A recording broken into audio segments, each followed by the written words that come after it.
particular incident, I was thinking of a young man who was hanged, but there was an older black gentleman who was murdered in Jackson, Mississippi. He was ran over, and some of the white youth, when they ran him over, they said, "I just ran that nigger over," and it was on videotape. This is a case of modern day lynching. But I think it's important for us also to understand the conditions of poor white workers in the U.S. And not to draw an equal sign between poor white workers and oppressed masses, be they black, indigenous, or Latino, Mexican, or Puerto Rican, or from Latinos from other nations. And the poll tax did disenfranchise poor whites in Mississippi too. But the thing that we must understand is that white people weren't being lynched because of the color of their skin for being white. There were some white activists, brave activists, who were murdered, but they were murdered because they were supporting the black struggle for democratic rights.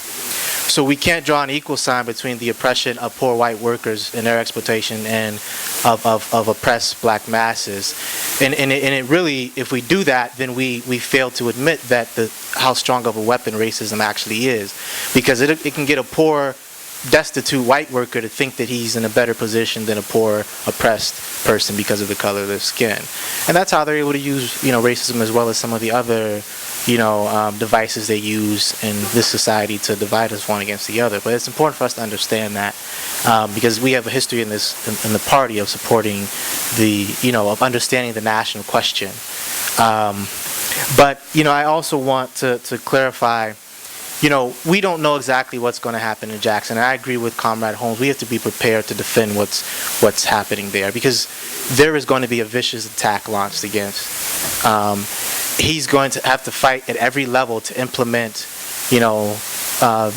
because to most people it's common sense. Why shouldn't they be empowered? Why shouldn't they be able to speak about their conditions, and why shouldn't they be able to organize in their own interests?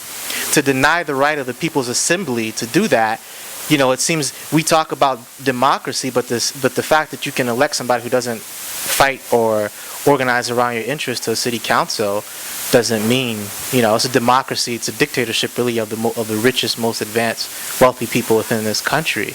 The real democracy will manifest itself through the assembly movement. So I think that most people in Jackson understand that to try and stop that.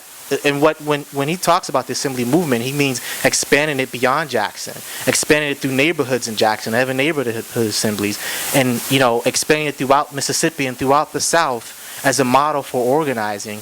And this is a very important development, and so we have to pay attention to it, not only how it was done, but how it actually is happening now. How it's going to go forward. But it's not. We know as revolutionaries that capitalism isn't going to be voted out. It hasn't been voted out in Venezuela. Venezuela is still a capitalist country. It was a very progressive government that is struggling and has towards socialism, but they have not realized socialism yet. It will take a revolutionary that completely expropriates the ruling class, and puts the means of production in common hands and socializes them, that's a revolutionary process. What they did is they elected a progressive, responsive government in Venezuela, and that's what they've done in Jackson, Mississippi, currently. But it's the way they were able to do it. It's the way that they were able to do it. See, it might be that assembly movement might run people for office, and they might win. We can imagine many different scenarios around the country where the assembly movement runs people for political office, and they win.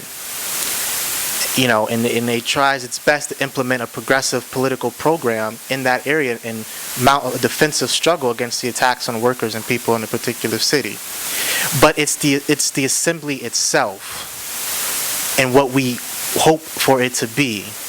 If you get down to it, and if you actually read the Jackson plan, what they are actually talking about is a mechanism for dual power to rival the bourgeois state.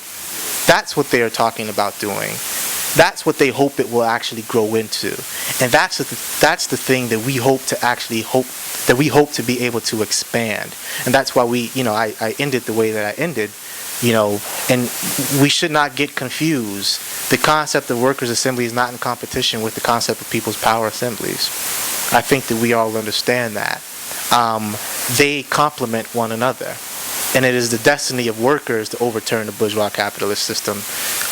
But there are many different forms that it will come in for people to exercise their rights and fight forward for a program in their interest. It might be in people's assemblies in some place, and out of that might grow workers' assemblies, or it might happen the other way around. But it's really the form, it's the model of people's assemblies that we hope to emulate.